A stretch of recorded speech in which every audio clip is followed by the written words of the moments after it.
আজকে জার্নিতে দুজন সঙ্গী, একটা হলো রাজুদা, একটা ঝন্টুদা। হলো হাত তোলো। কোথায় যাচ্ছি রাজুদা আমরা? আমরা ভান্ডিবন, ঘটকা গ্রাম পঞ্চায়েতের আন্ডারে ভান্ডিবন গ্রাম আছে, সেখানে ওইখানে।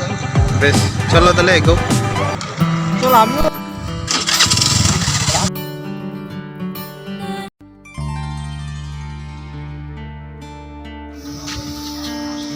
অনেকগুলো এই হাতে কেটেছিলাম, মানে ফাঁক করে রেখে দিয়েছিলাম বলে জল পাইনি। আমরা গোপালবাড়ি ঢুকছি।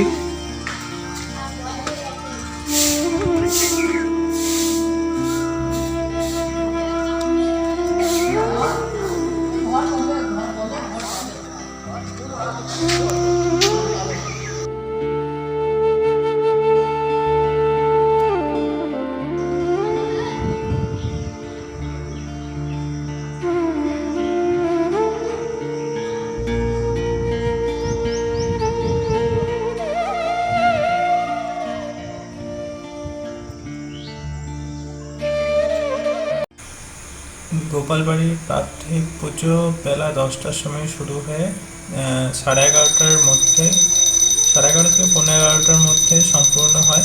কেউ যদি ভোগ প্রসাদ গ্রহণ করতে ইচ্ছুক হয় তাহলে তাকে বেলা 10টার মধ্যে এসে মন্দির কর্তৃপক্ষকে জানাতে হয়।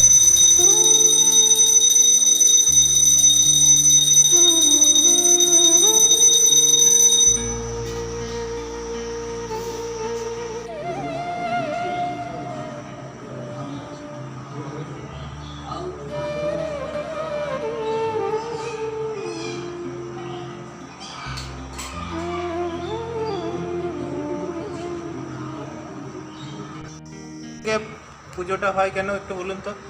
পূর্ব দিকে গেট আছে, এই সিংহাসনে নেই কেন?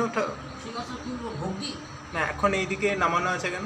সেবা হলো না, এইদিকে দক্ষিণ দিক বলে এই দিকটাতে পূর্ব, আমার ঠাকুর উত্তর মুখে আছে, আমি দক্ষিণ মুখে আছি। পূর্ব দিকে গেট আছে।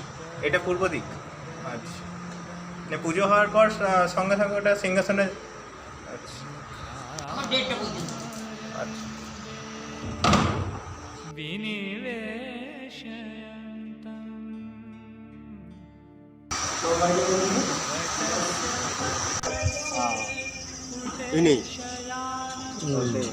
দ্বাদশ হচ্ছে আপনার 12, তার মধ্যে একজন এখানে এসেছিল এইখানে।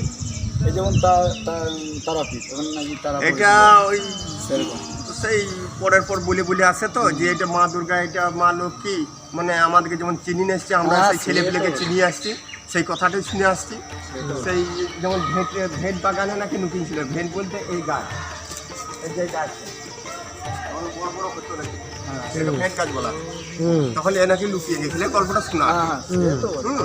আমরা তো আছি চিনে গোপাল, এই যে উনি আছেন এখন। গোপালবাড়ির রথ যদিও এবছর হয়তো বেরোবে না।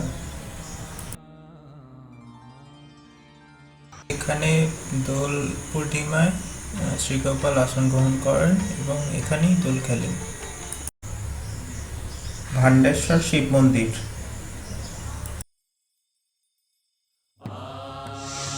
ক্যামেরা নিয়ে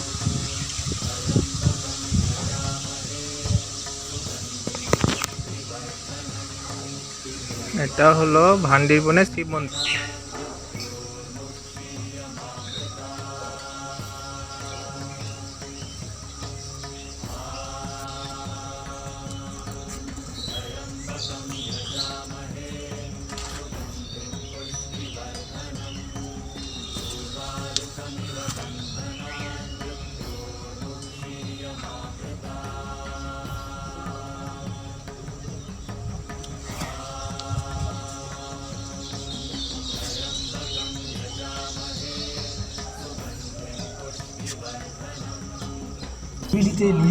নিরিবিলি যারা চায় না তাদের জন্য আদর্শ না।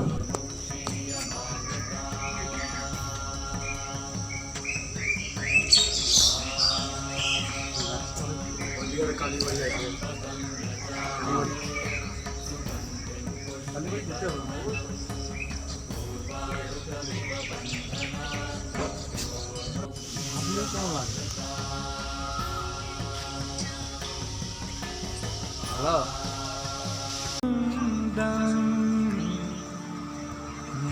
কি হয়েছে? সবে স্থাপিত।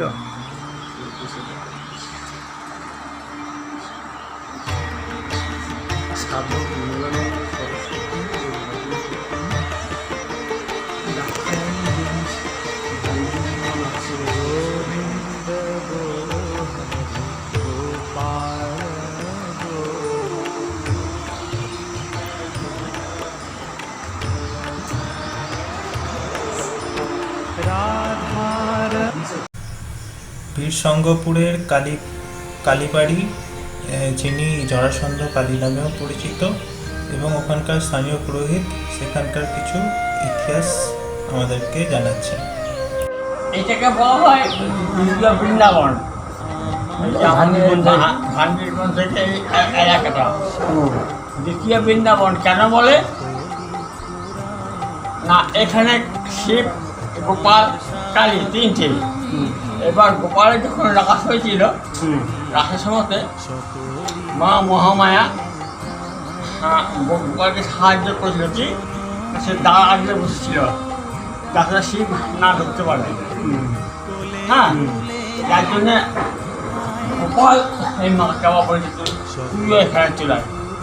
এ তো রাজনগরের কালী। তাহলে রাজনগরে এটার মন্দির আছে আলাদা করে? আসলে এই নাম হচ্ছে মানে জরাসন্ধ কালী। কি বলে আগে বলুন? জরাসন্ধ। এ হচ্ছে জরাসন্ধ ছিলেন রাজা। জরাসন্ধ ছিলেন মহাভারত আমলে। হ্যাঁ, সেইখান থেকে আমাদের এই বীর রাজা তখন ছিলাম আমরা রাজনগরে, ওনাকে নিমন্ত্রণ করি। উনি গিয়ে দেখছেন, মায়ের মুখ দেখে মানে ভালো লেগেছে। উনি দেখছেন যে আমি মায়ের মূর্তিটাকে ঠিক নিয়ে যেতে পারি। হ্যাঁ, উনি এনে রাজনগর দেখবেন একটা পুকুর আছে, পুকুরের মাঝে একটা পাকা ঘর আছে, এখন ভেঙে গেছে। সেইখানে মাকে তো এখানে যখন মেন পুজোটা হয় কার্তিক মাসে, তখন রাজনগর থেকে কিছু আসে নাকি, মানে ওরকম কিছু? রাজনগর থেকে আসে এই ফাল্গুন চৈত্র মাসে। তারপর এখানে মা কি করে নেন? ওই যে ওই পুকুরের যে প্রথমে যে মাছ,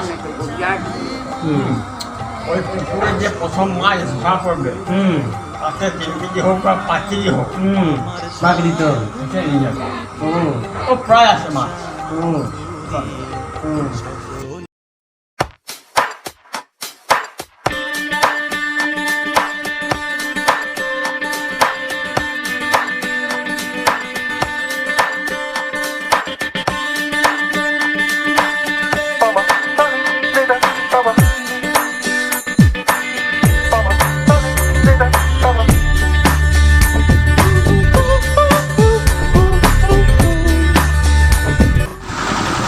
কেমন ঘুরলে আজকে ভান্ডিরবন? দারুণ ঘুরলাম, খুব এনজয় করলাম। খাওয়া দাওয়া বেশ ভালোই হলো, ভোগ বাড়ি ভোগ খেলাম আমরা। আর আমরা ঐতিহ্য সম্বন্ধে কত কিছুই জানলাম। তা অনেক কিছু জানলাম।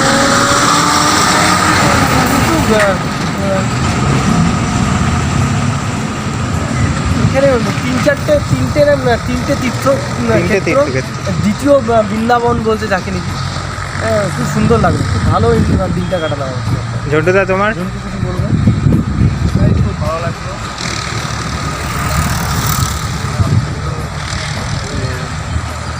ইতিহাস জানা গেল, যারা আছে তাদের থেকে।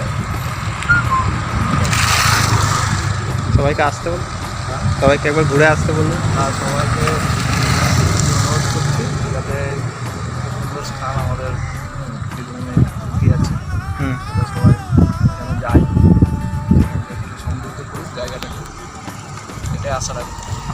रास्ता है कह रहा अब मुझसे मिलने को है कोई